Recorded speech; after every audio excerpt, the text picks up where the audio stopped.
तो हेलो, आज फिर से स्वागत है आप सभी का अपने YouTube channel Gurukul coaching centre में। आज हम लोग देखेंगे चैप्टर 5, जिसका नाम है समानांतर श्रेणी, जिसको कहा जाता है अर्थमेटिक प्रोग्रेशन। आखिर ये समानांतर श्रेणी क्या होता है, पहला क्वेश्चन यही आता है एग्जाम में कि आखिर समानांतर श्रेणी कहते किसको है, तो वो जानने का प्रयास करेंगे। तो समानांतर श्रेणी का अर्थ होता है अगर आपको कोई भी संख्याओं का युग्म दिया होगा, यानी ढेर सारी संख्याएं आपको दिया हुआ है, जैसे एग्जाम्पल में लिखा मैंने 2, 4, 6, 8, 10, इस तरीका की संख्या की श्रृंखला दिया रहता है। अगर ये संख्याओं के बीच का जो अंतर होता है सभी संख्याओं में अगर बराबर होता है तो वैसी संख्याओं की श्रेणी हम लोग क्या कहलाती है, समानांतर श्रेणी कहलाती है। अगर हम यहाँ देखें तो 2 और 4 के बीच जो है 2 का अंतर दिख रहा है, 4 से 6 के बीच भी 2 का अंतर दिख रहा है, 6 से 8 के बीच भी 2 का अंतर दिख रहा है। इसी तरीका सारे के बीच का अंतर आपको क्या दिख रहा है, तो 2 दिख रहा है। अगर ऐसी संख्या आपको कहीं दिखती है, संख्याओं की श्रेणी दिखती है, तो ये आपका क्या होता है, एपी होगा। एपी का मतलब अर्थमेटिक प्रोग्रेशन। तो उतना लंबा लिखने के लिए तो शॉर्ट में हम लोग इसको एपी लिखते हैं।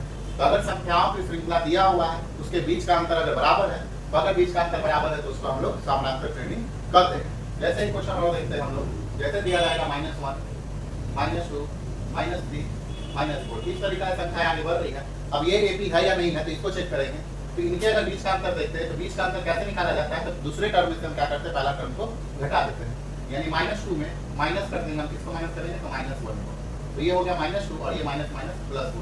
तो -2 और +1 होता है -1, यानी इसके बीच का अंतर -1 है।